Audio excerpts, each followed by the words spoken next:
Hello friends, मैं हूं हितेश दारे और मेरी चैनल स्टॉक टीएससी में आपका स्वागत है।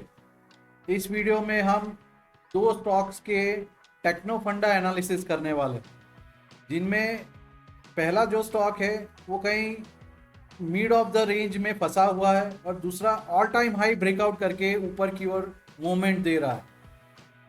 तो इन स्टॉक्स में टेक्निकल लेवल्स क्या है और उनके फंडामेंटल्स कैसे दिखते हैं, चलो करते हैं स्टडी।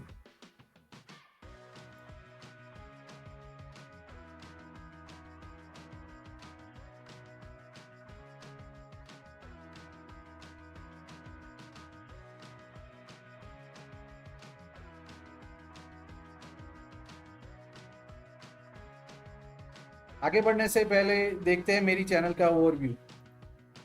मेरी चैनल का नाम है स्टॉक 3SC। अगर आपने अभी तक इसको सब्सक्राइब नहीं किया है तो please do this subscription first so that you can get the good videos out of this channel. इस वीडियो चैनल पे आपको मिलेंगे स्टॉक्स ऑफ द वीक और वीकली मार्केट ओवरव्यू के डिटेल्स। उसके अलावा भी बहुत सारे एजुकेशनल वीडियोस यहाँ पे अवेलेबल है, जैसे कि इथेनॉल बेस्ड शुगर स्कीम के स्टॉक्स के बारे में यहाँ पे इंफॉर्मेशन है, ETF के बारे में इंफॉर्मेशन है, अल्फा मूविंग स्टॉक्स के बारे में इंफॉर्मेशन है और टेक्निकल एनालिसिस में अलग अलग वीडियोस भी अवेलेबल, जैसे हेड एंड शोल्डर कैसे ट्रेड किया जा सकता है या फिर वेजिस कैसे ट्रेड की जा सकती है, फिबोनाची सीरीज क्या है।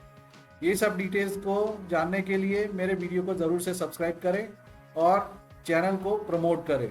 रिव्यू करते हैं हमारे दो स्टॉक्स जो कि हमारे लिए अभी अच्छे खासे मोमेंटम में है।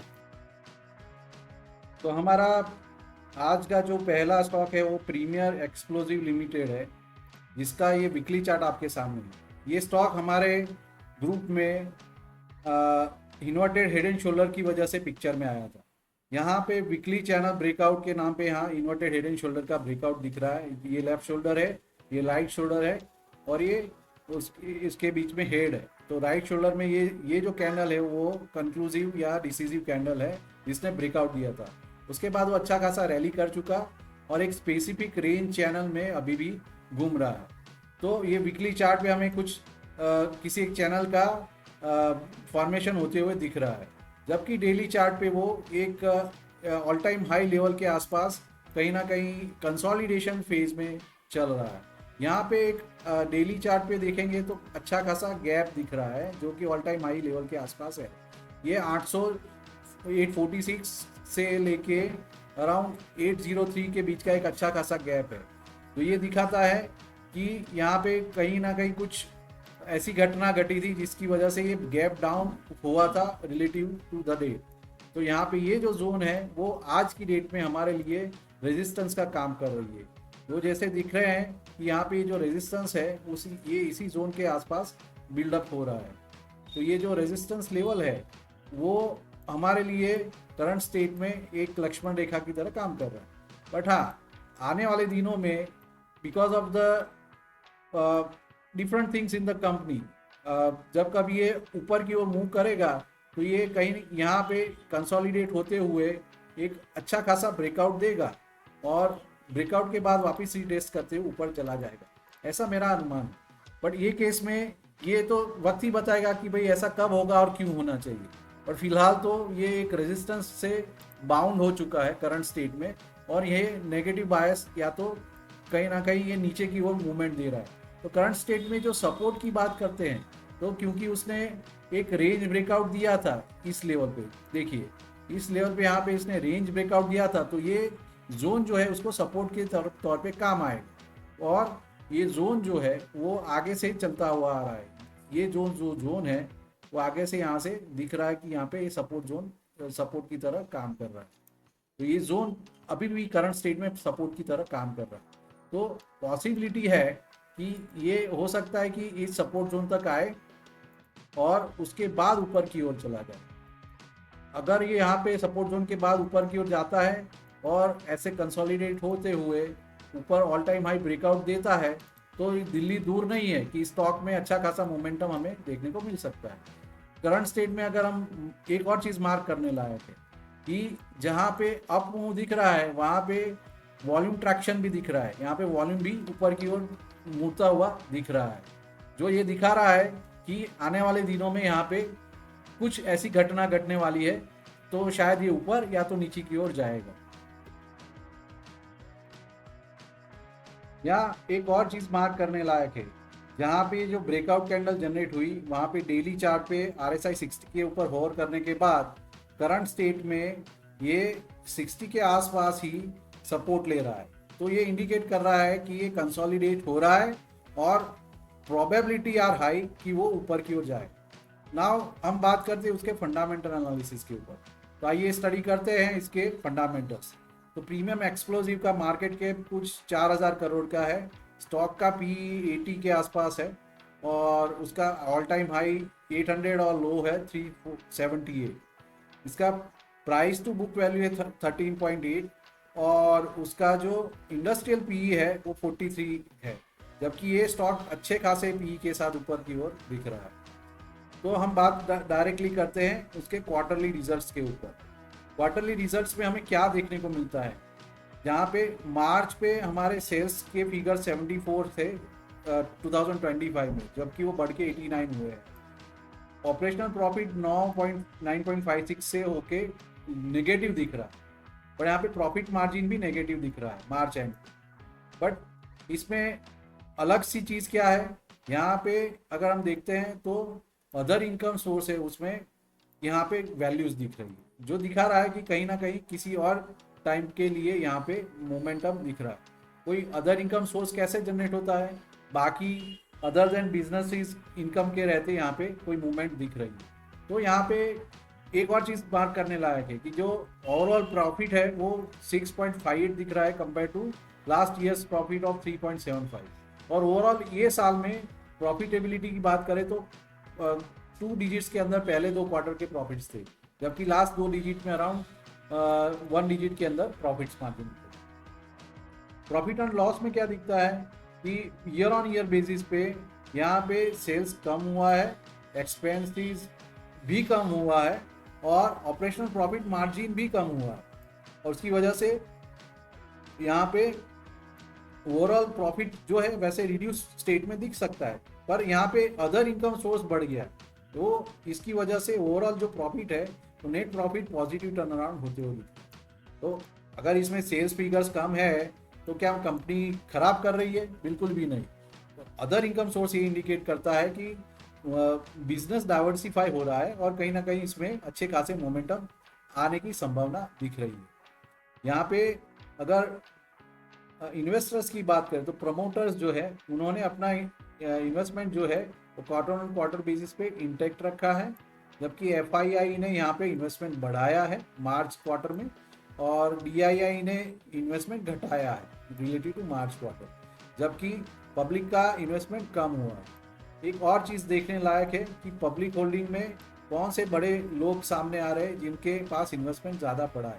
तो यहाँ पे मोटा मोटा कुल मिला के अराउंड 6-7% का जो होल्डिंग है वो कहीं पब्लिक के पास इंटैक्ट पड़ा हुआ है, जबकि DII में इन्वेस्टर्स में HDFC म्यूचुअल फंड ने रिसेंट पास्ट में पिछले 3 साल में सितंबर क्वार्टर से 2025 सितंबर क्वार्टर से यहाँ पे बढ़ोतरी की है। कि FII में कौन है जो कि इन्वेस्ट करने की कोशिश कर रहा है? There is no figures fold out here in the FII case.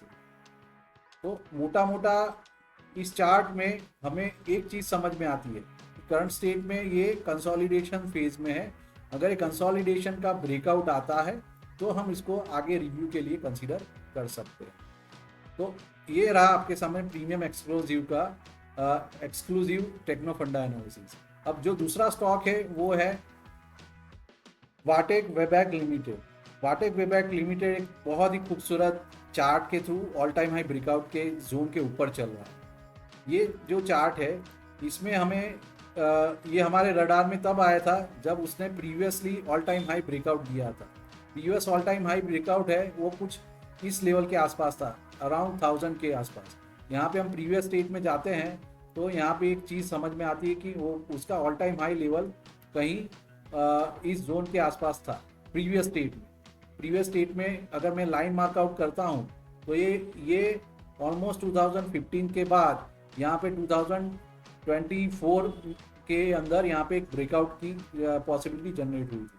ये ब्रेकआउट आने के बाद एक सस्टेनेंस मोड में यहाँ पे चलता चलता दिख रहा था। ये ब्रेकआउट लेवल है और ब्रेकआउट के बाद एक लो लगा के ऊपर की ओर डायरेक्शन में चला गया। उसके बाद भी उसने हमें एंट्री का मौका दिया जहाँ पे फ्लैग ब्रेकआउट जनरेट हुआ था डेली चार्ट पे, हमें वो क्लियर दिखता था और फ्लैग ब्रेकआउट के टारगेट्स भी हिट हुए और मिड ऑफ अक्टूबर में ये ऑल टाइम हाई पे अराउंड 1900 के आसपास कनेक्ट कर रहा था। उसके बाद दिसंबर 24 में उसने ऑल टाइम हाई फिर से अचीव किया, पर वो सस्टेन नहीं हो पाया और कंटिन्यूस डाउन फॉल में चल रहा था।